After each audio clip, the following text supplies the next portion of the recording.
Good afternoon, everybody. Keep getting some comments on, how I modified these sockets to make them do some of the different kind of styles of these socket slugs that I made. And I know socket slugs have been around for a long time. I had never done anything like that before, and it's nothing original, that's for sure. But I guess the very first design that I did was I took a 16 millimeter socket, and this was a 3/8 inch drive, and this was my very first one. And I had this other system to where it had an automatic extractor on it and all that stuff, but it was very inconsistent. Every time I would pour, it would take me a lot of time to dress these things up to where they would be able to be loaded. So my first design was this right here. And this is actually a 3/8 extension, socket extension, that I machined down on a lathe, and then I threaded the end here, and oh, I'm sorry, this is not the original. The original is in a drawer. This is mild steel. This is made out of the same material that this block is. I remember I made this because I got tired of drilling holes in the back of the slug, and I had a pin right here that I had machined that was about a centimeter long. And when I would cast the slugs and then extract them, then it would automatically, I would have to pull this slug off of that pin, and it already made a hole for me for the screw to go into. Well, after making many of those slugs, this pin finally broke off, which was kind of a bummer. But it still left me a little bitty nipple to where I could go back and I didn't have to find the center of the slug and just drill it out real quick. So the way this original design would go would be this piece here. Well, this is the second generation design. And I had a sleeve to go over the shaft here to suck down this extractor tightened to the bottom of the socket. And then I just have a 3/8 nut with a piece of leather that I glued onto it just to give it some cushion there and a little extra torque when I go to torque them down. And this is the original nose piece with a sprue cutter. And this thing is out of a 13/16 half-inch drive socket that I drilled out the square end, but it didn't get the whole thing done, so it left little ridges where the corner of the extension would go into, which kind of makes a cool little design on the nose piece of the slug. And I don't have one here to show you, but basically this slipped over this, pour it, knock the sprue off, take this out, unscrew this, pop the slug out. So I made a whole bunch of those and found out, wow, man, those things are pretty accurate. And so I just started expanding to different designs. I ended up getting a half-inch drive 16 millimeter socket, and I had to machine it down to accept this cutter again, but this made an extremely heavy slug. So obviously it's longer, and I took the socket, put it in the lathe, face this off flat, because when you buy them, come out rounded on the ends, and when you pour lead, it does not come out flat on the top. It comes out all rounded. So I machined that to where, or surfaced that to where it was flat, to where this piece would fit in the inside of the socket nice and flat. And when I poured it, all you see is there was no spillage around the edges. So that was my second mold. And then I'd seen some videos of guys that had these pin molds, and I decided, well, maybe I'll machine pin for one of them, or to make maybe some different design of slugs, right? So initially,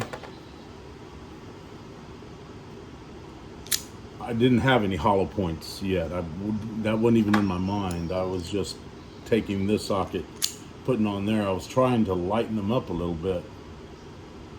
So I figured if I put this pin in there, it would make like a Foster type slug when I pulled it out, and I would definitely lighten this round that came out of here. And so I made a bunch of those and found out that those worked really well, and those were accurate.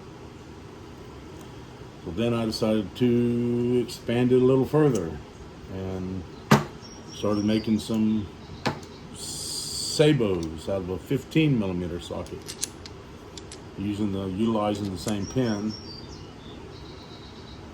Okay, and this I could make the same kind of nose with this, or my final design when I started making these were hollow points, Miss Hollow Point, by the way.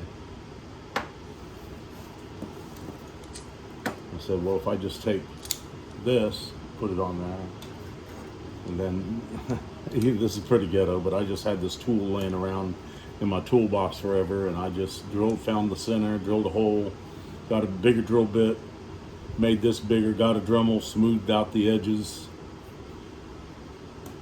made sure that that was nice and clean. And I actually made that hole the same size as what you'd find on a regular factory mold. Well, it's good enough for them, it's good enough for me.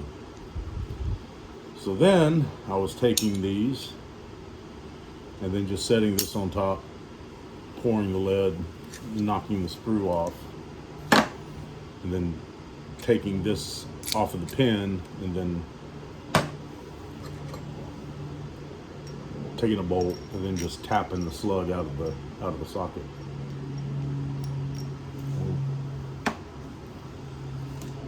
So many different variations with just 2 sockets. This is a brand new socket here. I haven't really decided what I was going to do with it. I think I was going to try to make a round for the AQ wads.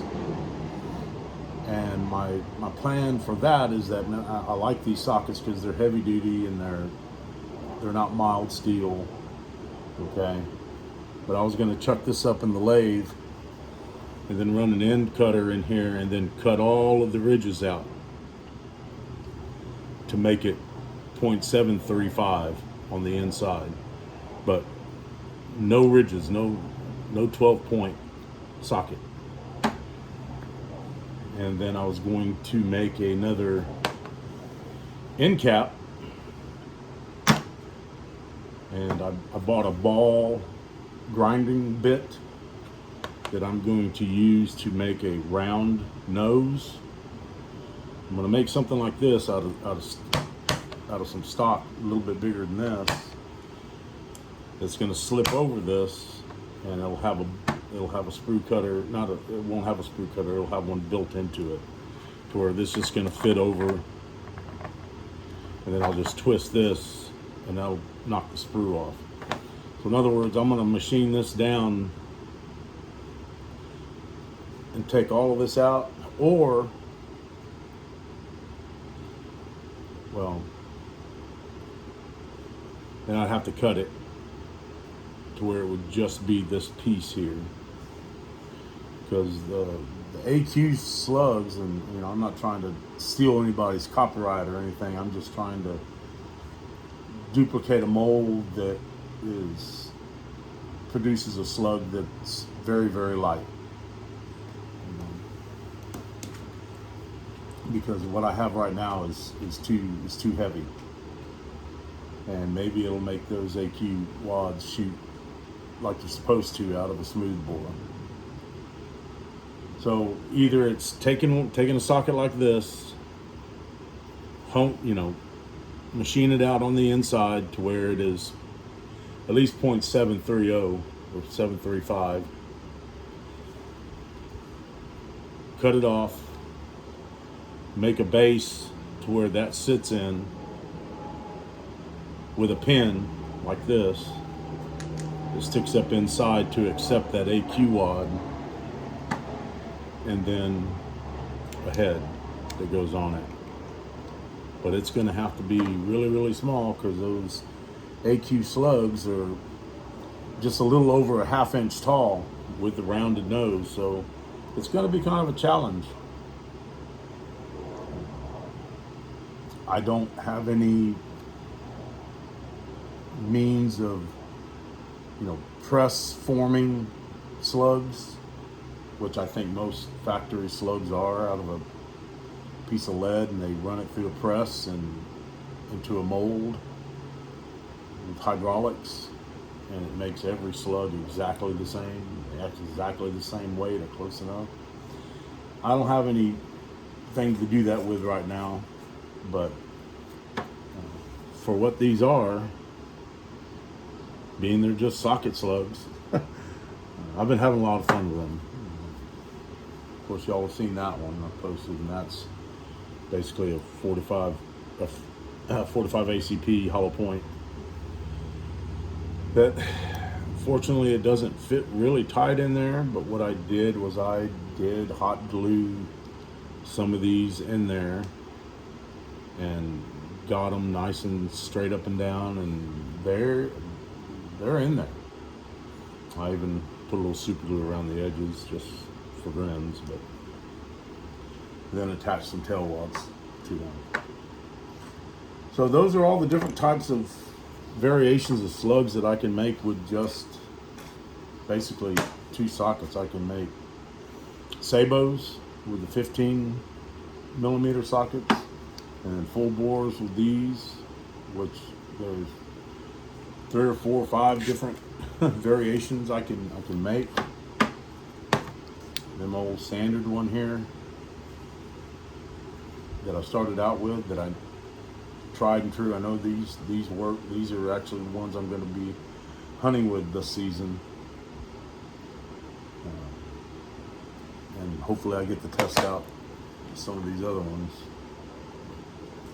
Anyway, it's already been a 13-minute video. If y'all aren't asleep by now, you should be. Well, I hope that answered some of your questions. I don't know where else I'm going to go with this, except to make a 2-piece mold